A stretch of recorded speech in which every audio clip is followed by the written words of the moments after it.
Hello and welcome to another episode of VCTV. Thanks for tuning in. I'm Diego, by the way, Visible Capital CTO.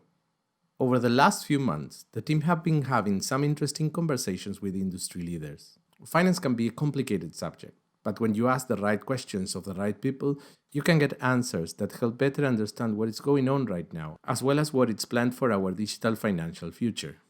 In this episode, we are discussing pensions, savings, and investments. Hello and welcome to VCTV. In this episode, we're focusing on pensions and savings. And joining us is Anthony Rafferty, the CEO of Origo. Oh, I think you're on mute. You're on mute. Anthony, you're on mute. Stop. I'm not mute. That was so good as well. I'm good on mute. I'm indoors. Hang on. Something. We'll maybe get a lip reader in just in case. Well, Ross, it's great to be here, and I'm glad it's animated. You know, my dad once said to me, the trouble with you, Anthony, is you've neither got a face for TV or a voice for radio. So at least I got a final say of what I look like in this one. Oh, the love of a father, eh? Can't be. So, Origo's purpose is to connect the financial services marketplace and is responsible for numerous industry success stories such as Pensions Transfer Service, Unipass, and of course the Origo Integration Hub, which helps connect platforms and practice software management businesses. Have I got that all right? It is right, actually, and we're really in a fortunate position to be trusted to, I guess, solve industry-wide problems. And you've picked out, I guess, three of the big ones that we're very proud of. So yeah, we're in a good position.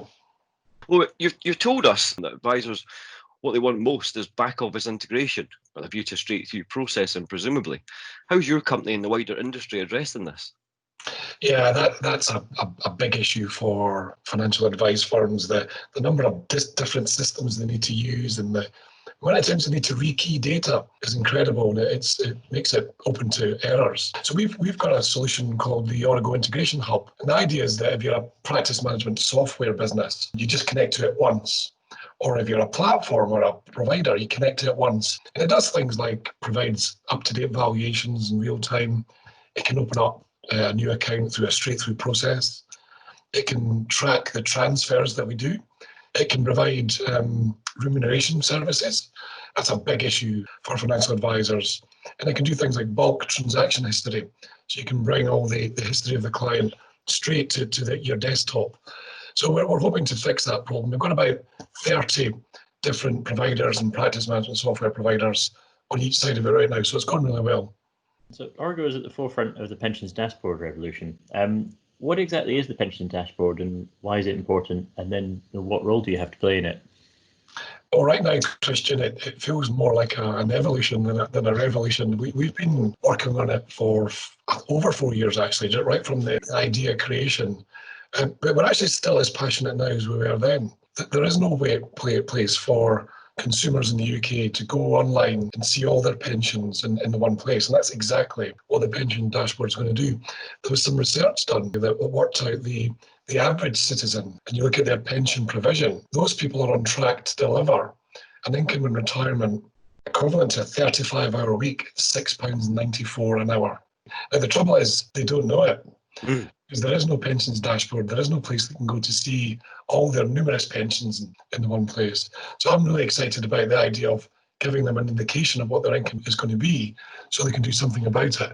There's also about 20 billion of lost pension pots out there. So another thing the pension dashboard will do is connect those people to their lost pension. So it can come soon enough. It will be a revolution. Anthony, obviously we're in this situation, the sort of new world of COVID-19 that we can't really hide from. And that's bringing a lot of changes in financial services. We've got contactless increasing significantly. We're almost moving towards a cashless society. So a lot of change. I'm not going to ask you particularly about any one of those things, but if you had one thing that you would implement post-COVID that would bring benefit to industry and the consumer, what would that be? It's funny you ask that because, right now I'm actually going through a piece of financial advice. So just before the lockdown, I met a new advisor for the first time, and we were going through what's called the letter of authority process, where he could get my permission to speak to all my existing pension investment companies. Two days later, lockdown happens, and I imagine he was able to send them through the post to offices where people had vacated because they're all working from home. My 10 letters, there was 10 letters, were consistent, but they were very inconsistent with the letters that other financial advisors were sending my existing providers. Some of them got back, some of them didn't. Some of them chased me to say, we've had this request, is it really you? Some of them required a physical signature. Some of them would have been okay with a digital signature.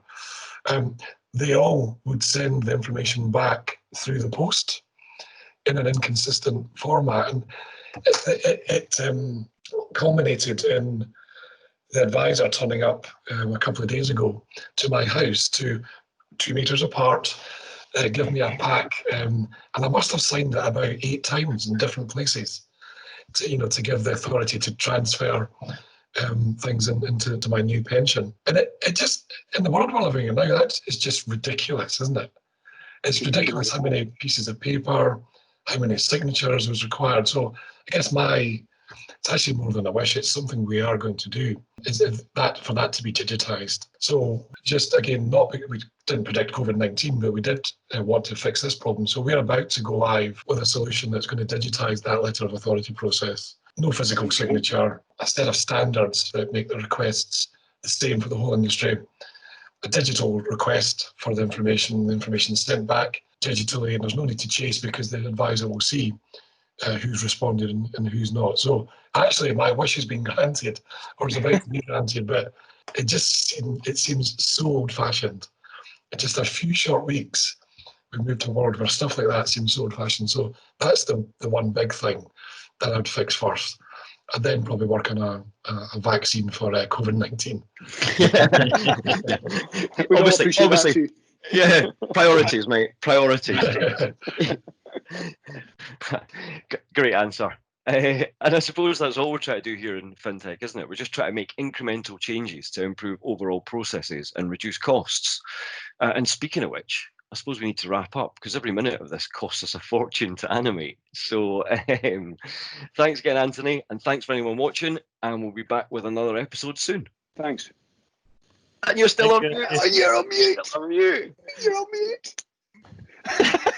I never pressed mute. How am I on mute?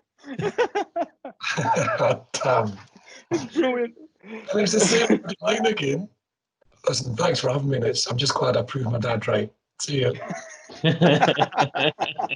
Right, stay aloof. Catch you later. Cheers. Thanks, guys.